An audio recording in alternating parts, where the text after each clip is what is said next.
और डराया गया कि यह नहीं करोगे तो यह हो जाएगा। पंडित जी ने भी बहुत डराया कि अगर मैंने कुछ गड़बड़ करी तो कहीं ऐसा ना हो कि भक्त वहीं पगलाया रहता है, वहीं बोराया रहता है, भक्ति तो वो कर ही नहीं पाता। भक्तों के द्वारा किए गए किसी भी पूजन से रुष्ट नहीं होते। हनुमान जी बहुत एकांत प्रिय और शांत प्रिय हैं। बुद्धि चाहती है लड़ाई झगड़ा बस, और वही वो करवा देती है। लोग इन्हीं छोटी छोटी बातों पर अटक गए हैं। हनुमान जी क्या कहते हैं, तो वो सारा पूजन मुझे लगेगा। ये सारा ऐसा मिस्टीरियस, और हनुमान जी का नाम पुकारते रहो, वो कभी ना आए। हनुमान जी को प्रसन्न करने का ये एक मैंने रास्ता दिखा दिया है। केवल गिने चुने लोग ही पहुंच सकते हैं। जय जय जय हनुमान गोसाई, कृपा करहूँ गुरुदेव की नाई।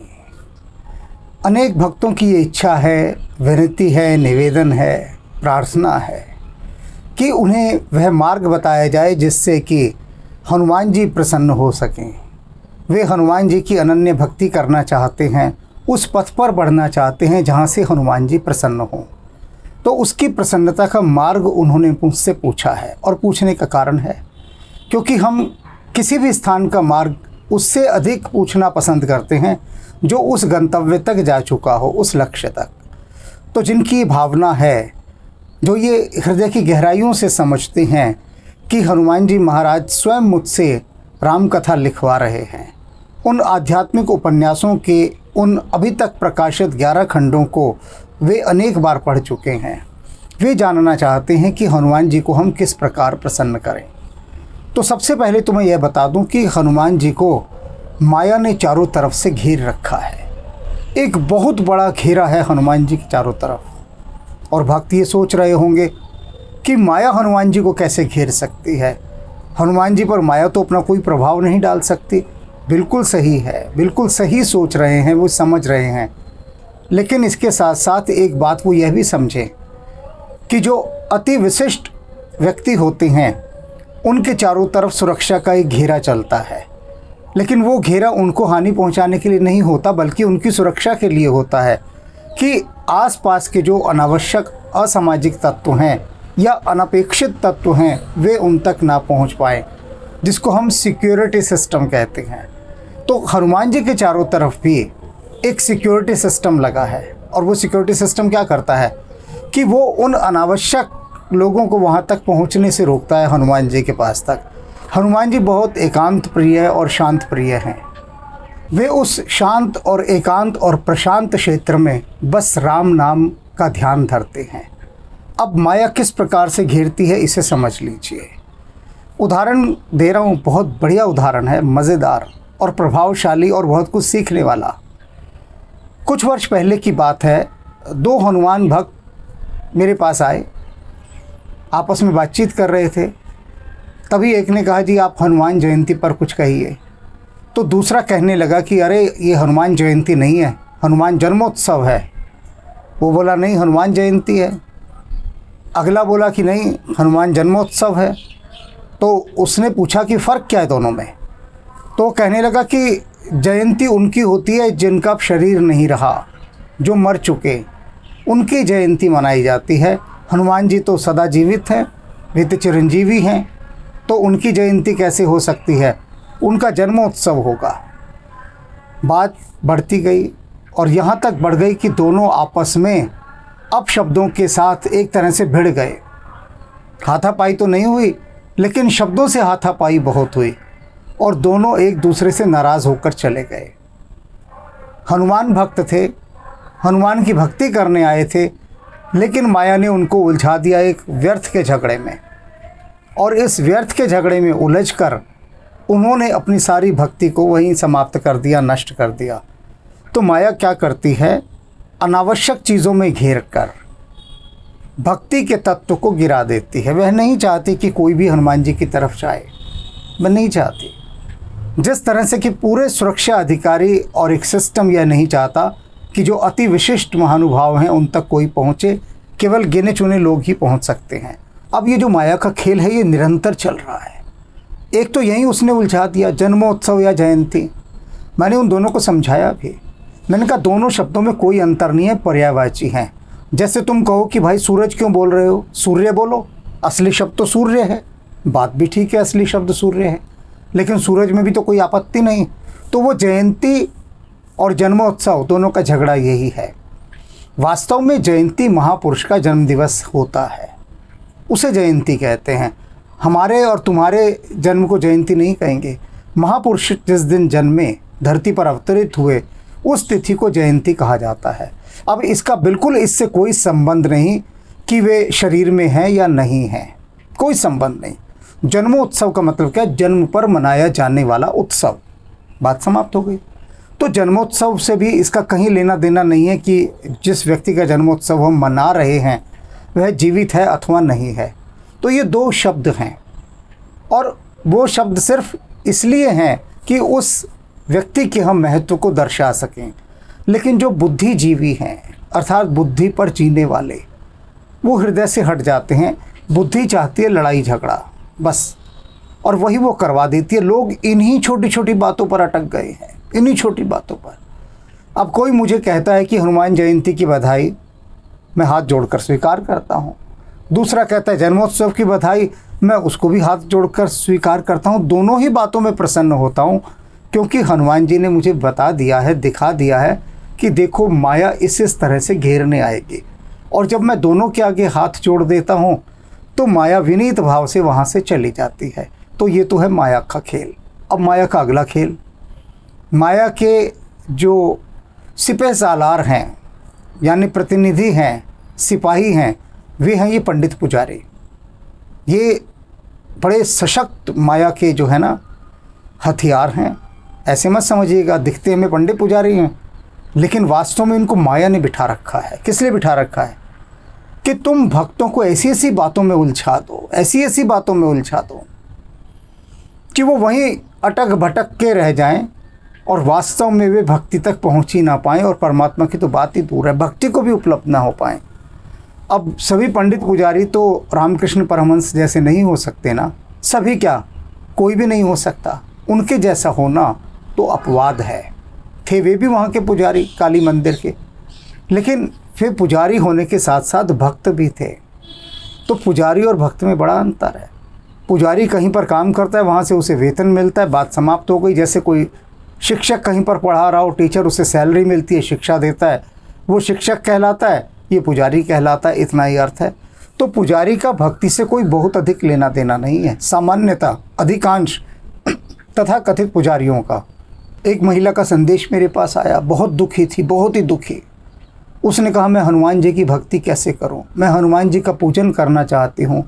पंडित जी से पूछा तो उन्होंने बताया कि हनुमान जी के पूजन के लिए ये वस्तुएं चाहिए। उनको चोला लाओ, लाल लंगोट लाओ, रोट बनाओ बहुत बड़ा, नया आसन लाओ, नए वस्त्र धारण करो, यह करो वह करो। कहती फिर मैंने इंटरनेट पर देखा, तो इंटरनेट पर तो पूजन की लिस्ट का इससे भी बड़ा बाप निकला, इतनी लंबी लिस्ट, और डराया गया कि यह नहीं करोगे तो यह हो जाएगा। पंडित जी ने भी बहुत डराया कि हनुमान जी के पूजन में यदि ये त्रुटि हुई तो हनुमान जी कुपित हो जाते हैं। अरे हनुमान जी केवल राक्षसों से कुपित होते हैं और किसी से नहीं होते। भक्तों से तो वो होते ही नहीं कुपित। भक्त कितनी भी असावधानी कर ले, हनुमान जी उसे दोषण मानते ही नहीं कि कोई दोष हुआ है किसी भी तरह का। वे तो बहुत सरल और सात्विक स्वभाव के हैं। वे भक्तों के द्वारा किए गए किसी भी पूजन से रुष्ट नहीं होते। वो ये नहीं देखेंगे कि इसने इस विधि से किया नहीं किया। उनको तो खुद कुछ विधि नहीं आती, हनुमान जी को कुछ भी विधि नहीं आती। अगर राम जी के शब्दों में कहें तो राम जी कहते हैं हनुमान है ना, ये एकदम गंवार है, इसे कुछ भी नहीं आता जाता। लेकिन इसका प्रेम देखो, आहा हा, इसका प्रेम देखो तो बस आनंद ही आनंद। वो भरत को कहते हैं ऐठो खाओ अछूत खुआओ, हाथ धोवत तक नाहीं। कहते हैं मुझे ये ऐसे खिलाता है, ऐसे खिलाता है, झूठम झूठ जो भी कुछ हो रही हो अपने हाथों से खिलाता है, और हाथ भी नहीं धोता जब खिलाता है। भाई किसी को तुम खाना खिलाते हो पहले हाथ धोते हो ना। तो राम जी कह रहे हैं ये मुझे जब खिलाता था कई बार तो देखता ही नहीं था, बस खिलाया रहा है, हाथ भी नहीं धोता था। तो ये जो है ये भाव है, और हनुमान जी उसी भाव के प्रिय हैं, उसी भाव में लीन रहने वाले। अब ये है कि हनुमान जी का पूजन कैसे किया जाए। बहुत सारे लोग बताते हैं अनेक अनेक प्रकार से बताते हैं कि हनुमान जी के नाम की इतनी माला करो, हनुमान चालीसा का जाप इतनी इतनी बार करो, और वो गिनतियाँ बता बता कर भक्तों को ऐसा उलझा देते हैं, ऐसा वर्गला देते हैं कि भक्त वहीं पगलाया रहता है, वहीं बोराया रहता है। भक्ति तो वो कर ही नहीं पाता। अब किसी ने कह दिया 700 बार हनुमान चालीसा का पाठ करो, किसी ने कह दिया 100 बार करो, किसी ने कहा 108 बार करो। तो जितने भी बार कहा, 108 बार भी कहा मान कर चलो, तो 108 को गिनना तो पड़ेगा ना भक्त ने। भक्त गिनेगा, हनुमान चालीसा का जाप करेगा 1 2 3, और उसका सारा ध्यान काउंटिंग पर रहेगा, गिनने पर, भक्ति पर तो रहा ही नहीं। और क्या वहाँ हनुमान जी बैठे हैं कॉपी कलम लेकर कि मैं ज़रा गिनूँ भाई, इसने 108 बार कहा है तो 108 बार गिना नहीं गिना? सारे काम धंधे छोड़कर हनुमान जी वो तुम सबका हिसाब लिखते रहेंगे कि किसने कितनी कितनी बार पढ़ा। उनको मतलब नहीं है। इसीलिए तो माया को चारों तरफ लगाया कि वे लोग जो सच में प्यासे नहीं हैं लेकिन प्यासे होने का अभिनय करते हैं, उनको बाहर रोक दिया जाए इन सब तामझामों के अंदर। तो ये तामझाम इसीलिए बिछाए गए हैं। अब अनेक हनुमान भक्त मैंने देखे, पूछ रहे हो ना हनुमान जी प्रसन्न कैसे होते, उनका पूजन कैसे किया जाए। उनको राम से कोई लेना देना नहीं है। वो कहते हो हमारे तो हनुमान जी हैं, बस हम तो हनुमान जी का ही पूजन करते हैं और राम में हमारी कोई रुचि नहीं है। बहुत देखे मैंने, बहुत हनुमान भक्त देखे जो सिर्फ मंगलवार को हनुमान मंदिर जाएंगे, घंटों लाइन में लगेंगे, घंटों, 2.5 3 घंटे लंबी लाइन। और ऐसे हनुमान मंदिर जाते हैं जो सेलिब्रिटी का है, सेलिब्रिटी हनुमान है जहाँ, यानी जिसकी इतनी मान्यता है कि भैया वहाँ तो हज़ारों लोग आते हैं, उस हनुमान मंदिर में हम जाएंगे। तो जिसकी बहुत मान्यता है, यानी जिसे लोग बहुत मानते हैं, हनुमान जी सिर्फ वहीं बैठते हैं उनके विचार से। जो बड़ा कहीं दूर गांव के कोने में बना हुआ हनुमान जी का मंदिर है, वहाँ हनुमान जी अकेले बैठे रहते हैं, मक्खियाँ भी नहीं भिनभिनाती वहाँ पर। मक्खियाँ भी कहती हैं यहाँ क्यों भिनभिनाए हम, अरे भिनभिनाने के लिए कोई मिठाई चाहिए ना, तो यहाँ तो कोई है ही नहीं मिठाई। तो वहाँ उन मंदिरों में जाती हैं मक्खियाँ भी, वहाँ पर जो जहाँ सेलिब्रिटी हनुमान बैठे हैं। दुनिया का दस्तूर है, सेलिब्रिटी की ओर दुनिया भागती है।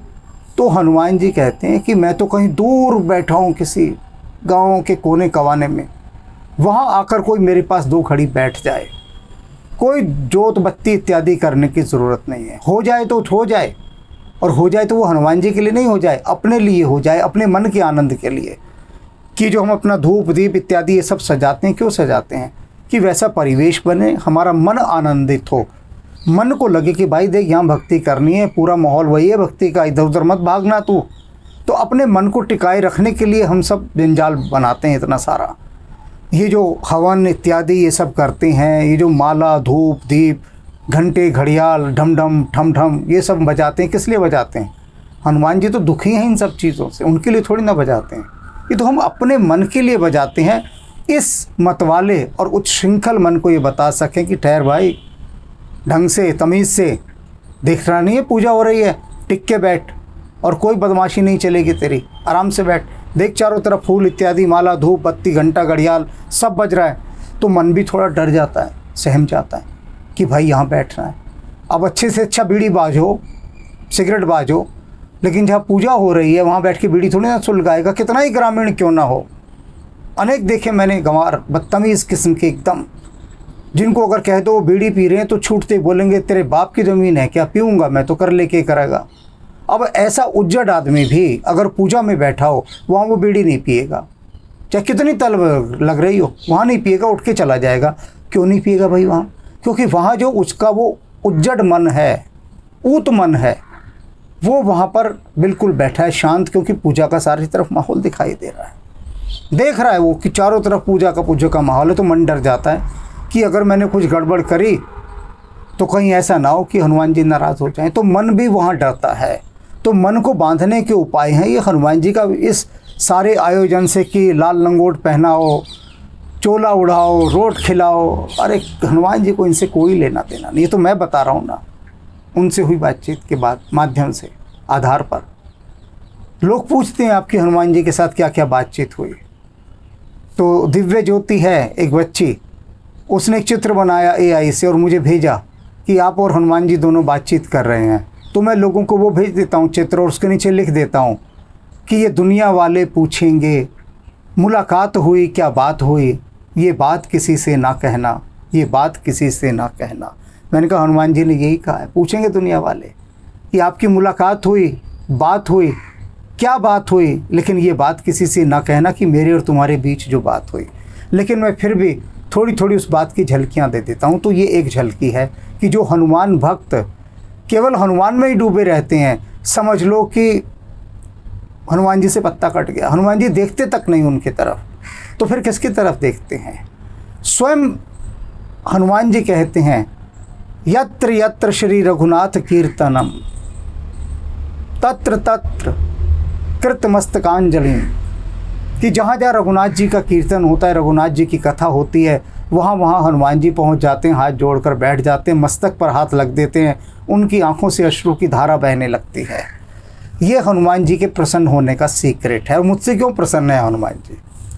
मैंने कोई भक्ति थोड़ी ना की है उनके, कुछ भी नहीं करता मैं। तुम लोगों को सबको हैरानी होती होगी, कहते हो कि हनुमान जी का मैं परम भक्त हूँ। मैं कोई भक्त नहीं हूँ, मैं एक नंबर का कम भक्त हूँ, भक्त नहीं हूँ मैं। और इसी कम भक्त को हनुमान जी पसंद करते हैं। क्यों पसंद करते हैं? क्यों मुझसे मिलते हैं आकर? क्योंकि भैया मुझसे काम करवा रहे हैं, लिखवा रहे हैं भगवान राम पर मेरे से पुस्तकें। 11 खंड लिखवा चुके हैं, 12वां लिखा जा चुका है, 13वां भी लिखा जा चुका है और 14वें पर काम चल रहा है। तो ये हनुमान जी कहते हैं ये जो मेरा शिष्य है, इससे मुझे बहुत काम लेना है। और जिससे आपको काम लेना होता है तो आप उससे बातचीत करते हैं ना, उसके पास जाते हैं ना। प्रधानमंत्री या राष्ट्रपति भी हो तो उनके जो निजी सचिव होते हैं उनसे तो वो हर समय बात करते रहते हैं ना, तो वही अपना हिसाब है। हमें भी हनुमान जी ने अपना सचिव, शिष्य और स्टेनोग्राफर सब बनाया हुआ है, बताते हैं, लिखवाते हैं। और इस बात को उन सभी लोगों ने माना है जिन्होंने ये आध्यात्मिक उपन्यास पढ़े हैं जो भगवान राम और कृष्ण पर लिखे गए हैं। तो अब वो और हनुमान जी क्या कहते हैं कि मैं तो वहाँ प्रसन्न होता हूँ जो राम काज करीबे को आतुर है, जो राम के चरणों में ध्यान लगा रहा है, जो राम की कथा सुन रहा है, मैं उससे प्रसन्न होता हूँ, क्योंकि मैं उसी के हृदय में जाकर बैठ जाता हूँ जहाँ राम का नाम गूंज रहा होता है। और उधर राम जी क्या कहते हैं कि चाहे मेरा पूजन ना करो लेकिन हनुमान जी का पूजन करोगे तो वो सारा पूजन मुझे लगेगा। ये सारा ऐसा मिस्टीरियस गेम फैला रखा है ना, बड़ा रहस्यात्मक खेल फैला रखा है कि भक्त वहीं उलझ कर मर जाए, वहाँ पहुँच ही ना पाए। राम जी कह रहे हैं हनुमान जी का पूजन करो, और हनुमान जी कह रहे हैं मैं तो राम के ध्यान में रहता हूँ, तो कर लो, किसका पूजन करोगे? तो पूजन राम जी का ही करना है। राम की जब कथा भीतर लाएंगे तो हनुमान जी स्वतः आ जाएंगे, और हनुमान जी का नाम पुकारते रहो, वो कभी ना आए, क्योंकि वो तो जागते ही, उनका तो अलार्म ही राम का नाम है। जैसे अलार्म लगा दें हम, बजता है तो उठ जाते हैं ना, तो तुम कुछ भी बोलते रहो, हनुमान जी पर कोई अंतर नहीं पड़ने वाला। लेकिन जैसे ही राम के गुण समूहों का वर्णन करते हैं हम, जैसे राम जी के जीवन की अनेक कथाओं को हम आपस में बैठकर गाते हैं, तो समझ लीजिए कि बस हनुमान जी वहीं कहीं आकर बैठ गए हैं। 8-10 लोग इकट्ठे हुए हैं और वो अपना हनुमान जी के गीत गा रहे हैं, बस बैठे हुए ना। हनुमान जी कहते हैं तुम बैठकर कोई भी राम की कथा का कोई एक प्रसंग आरंभ कर दो, राम की कथा सुननी आरंभ कर दो, और उसके बाद देखो मेरी उपस्थिति वहाँ होती है। तो ये है रहस्य का जगत। हनुमान जी को प्रसन्न करने का ये एक मैंने रास्ता दिखा दिया है। अनेक भक्त, मैं प्रमाण के साथ कह रहा हूँ, कितनी भी बातें कह लो लेकिन कोई फ़र्क नहीं पड़ता, जिसकी बारी जब तक नहीं आई बात नहीं बनेगी। ये जो इस समय, इस युग में, इस काल में, वर्तमान युग में हनुमान जी जो मुझसे ये आध्यात्मिक उपन्यास लिखवा रहे हैं, साधारण घटना नहीं है, बहुत असाधारण घटना है। और इसको उन्होंने जाना है जिन भक्तों ने इनका अध्ययन किया है। वे स्वयं कहते हैं कि हमें ऐसा लगता है कि राम जी और हनुमान जी, सीता जी, भरत जी, लक्ष्मण जी, सारे देवी देवता, ऋषि मुनि, जैसे वो सब हमारे आसपास हों। तो उनकी उपस्थिति को इतने जीवंत रूप में अनुभव करना, यही तो वास्तव में हनुमान जयंती है। हमारे भीतर हनुमान कब विराजेंगे, और हनुमान आ गए तो सब आ गए। तो हनुमान जी को ध्याने का, प्रसन्न करने का, उनमें लीन होने का, उनमें डूबने का एक ही मार्ग है। प्रभु श्री राम के चरणों में अपनी प्रीति बढ़ाइए, श्री राम स्तुति गाइए, श्री राम भज कृपाल भजो हरण भय दुख दारुणा, है ना।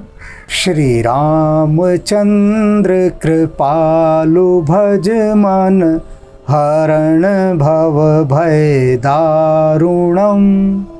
ये स्तुति है। कितनी स्तुतियां हैं राम जी की। तो राम जी की कथाएं ही उनके सबसे बड़ी स्तुति हैं कि राम कथा का श्रवण करना, मनन करना, उसमें लीन होना और हनुमान जी को अपने हृदय में अनुभव करना।